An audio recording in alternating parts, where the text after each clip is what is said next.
Donc après avoir vu dans le premier point de ce cours les trois sommaires des Actes des Apôtres qui nous donnent trois tableaux d'ensemble sur l'Église primitive,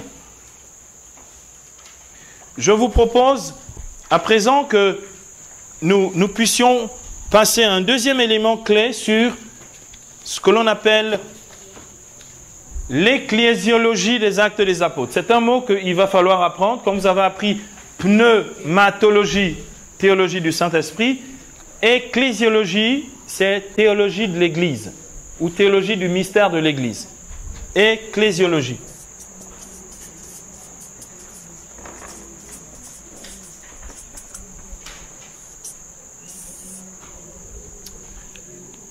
Donc, un deuxième point de l'ecclésiologie des Actes des Apôtres, ou donc de la théologie du mystère de l'Église, c'est parce que c'est long de dire théologie du mystère de l'Église, donc on dit en un seul mot. Donc, un autre point de l'ecclésiologie des Actes des Apôtres, c'est, petit b, l'institution des diacres.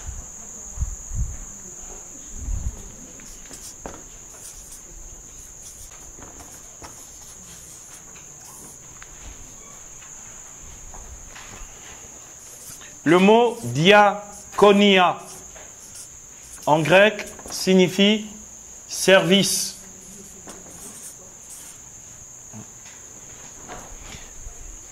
Diakonia ou la diaconie signifie le service. Diakonia, comme ça se prononce, D-I-A-K-O-N-I-A. Diakonia. Donc, les diakonioi, donc les diacres, ce sont les serviteurs.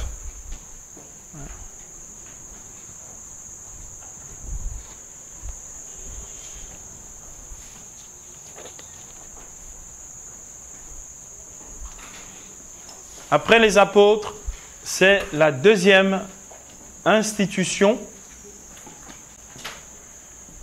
sacrée dans l'Église du Nouveau Testament.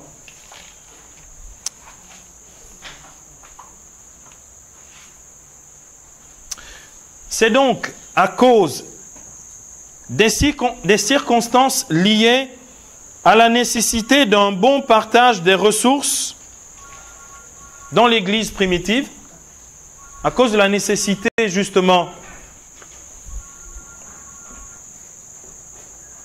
du bon partage des ressources dans l'Église primitive, c'est à cause de cela que sont nés les diacres, que l'on a institué les diacres.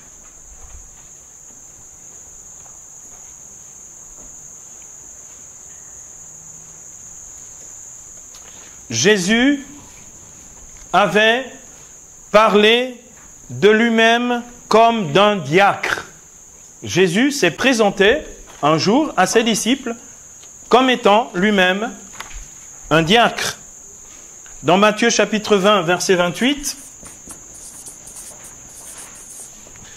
Jésus dit, « Le Fils de l'homme n'est pas venu pour être servi, mais pour servir et donner sa vie en rançon pour la multitude. » Le Fils de l'homme est venu pour être diacre, c'est-à-dire pour servir.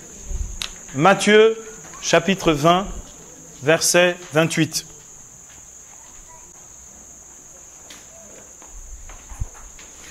Deux des diacres des Actes des Apôtres sont particulièrement illustres. C'est Étienne, ou Stéphane, c'est son nom, Stéphanos en grec, que l'on traduit par Étienne en français. Donc c'est Stéphane ou Étienne, que l'on retrouve au chapitre 7 des Actes des Apôtres, et Philippe, que l'on retrouve au chapitre 8 des Actes des Apôtres, que l'on retrouvera demain dans la dimension missionnaire de l'Église, ou l'aspect missionnaire de l'Église dans les Actes. Ces deux diacres vont particulièrement s'illustrer par justement la force de leur témoignage.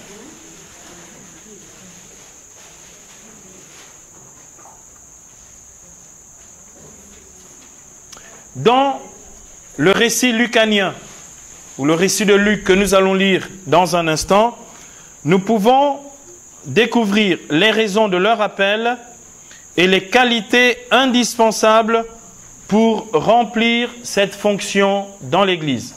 Donc, dans le récit de Luc, du chapitre 6 que nous allons lire tout à l'heure, nous pouvons justement découvrir les raisons de leur appel.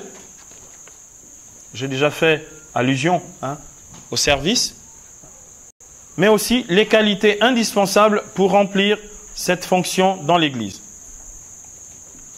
Donc, avant les presbytéroi, ou les presbytes, que l'on traduit aussi par prêtres. Les prêtres, quand vous voulez savoir quel est le sacerdoce dans le Nouveau Testament, je vous conseille d'aller regarder justement sur les prêtres dans 1 Pierre, au chapitre 5, versets 1 à 5, et dans Jacques, au chapitre 5, versets 13 à 14. 2 passages, il y en a d'autres, mais je vous donne les deux principaux passages. Donc, ce que je disais, c'est que avant les presbytres,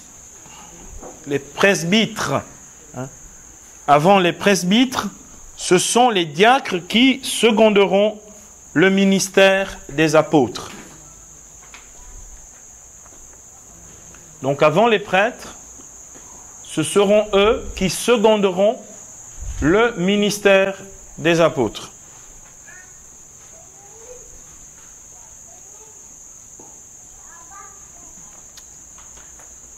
Et voici ce que Luc rapporte dans Actes chapitre 6, versets 1 à 7. À propos des diacres. Actes chapitre 6, versets 1 à 7.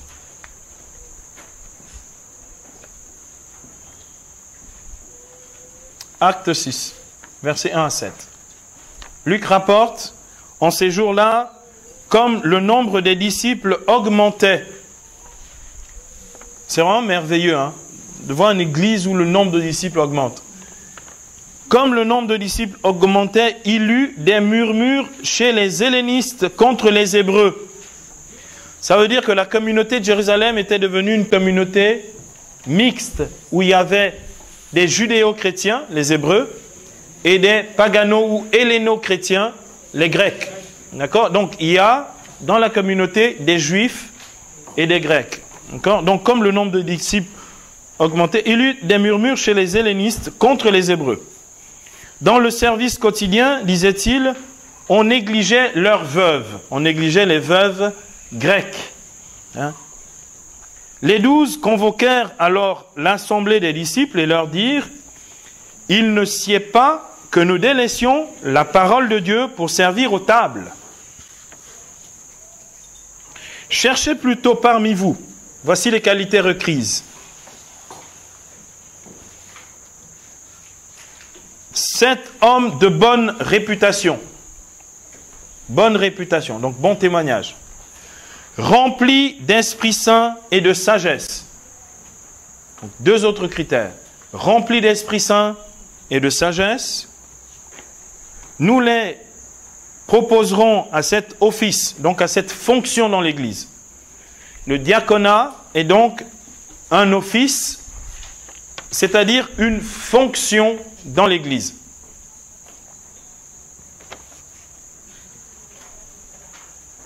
Quant à nous, nous resterons assidus à la prière et au service de la parole.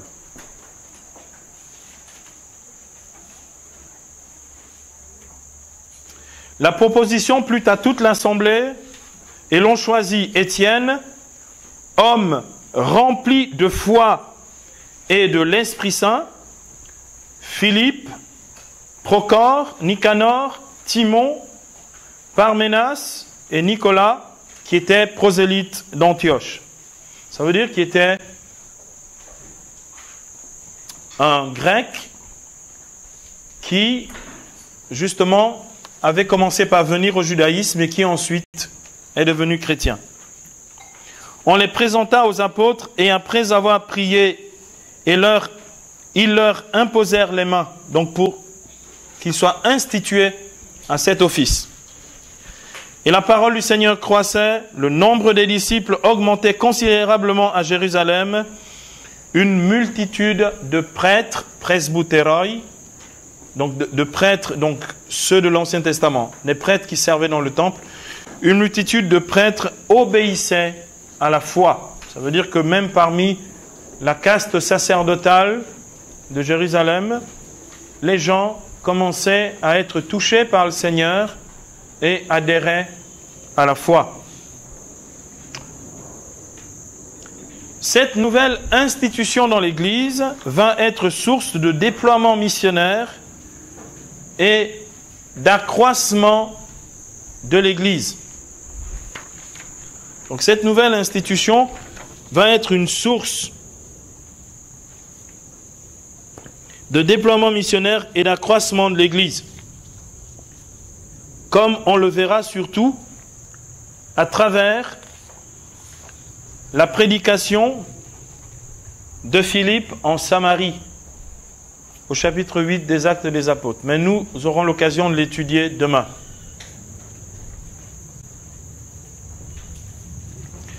Donc, cette nouvelle institution va être une source de déploiement, de croissance et de déploiement de l'Église. On va approfondir un tout petit peu la notion de diacre dans le Nouveau Testament. Vous en entendez parler, mais jamais vous avez contact direct avec les textes. On va voir ce que nous en dit l'apôtre Paul dans 1 Timothée au chapitre 3. 1 Timothée 3, versets 8 à 13. 1 Timothée 3, versets 8 à 13.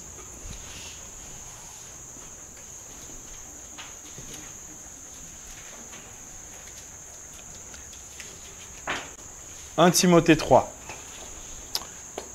Paul nous dit ceci, « Les diacres, eux aussi, seront des hommes dignes, n'ayant qu'une parole, modérés dans l'usage du vin. » C'est intéressant. Paul n'a pas dit ne buvant pas de vin. Il a dit modéré. Modérés dans l'usage du vin, fuyant les profits déshonnêtes, qu'ils gardent le mystère de la foi dans une conscience pure.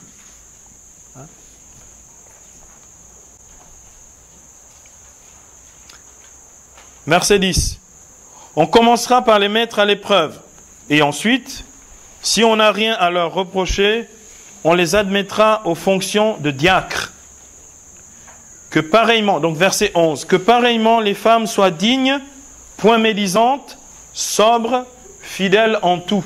En fait, en même temps qu'il y avait les diacres, hommes, il y avait des diaconesses, femmes, dont l'office essentiellement était d'accompagner, de préparer les femmes au baptême et d'accompagner le baptême des femmes que faisait l'évêque, pour que ce soit elles qui immergent les femmes dans la piscine baptismale.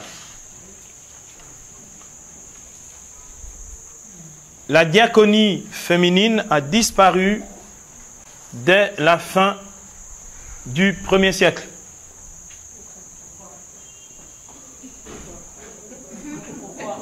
Verset 13.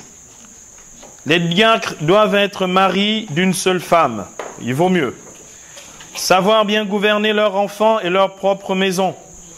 Ceux qui remplissent bien leurs fonctions s'acquièrent un rang honorable et une ferme assurance en la foi au Christ Jésus. Donc tel était l'office des diacres dans le Nouveau Testament et dans l'Église primitive.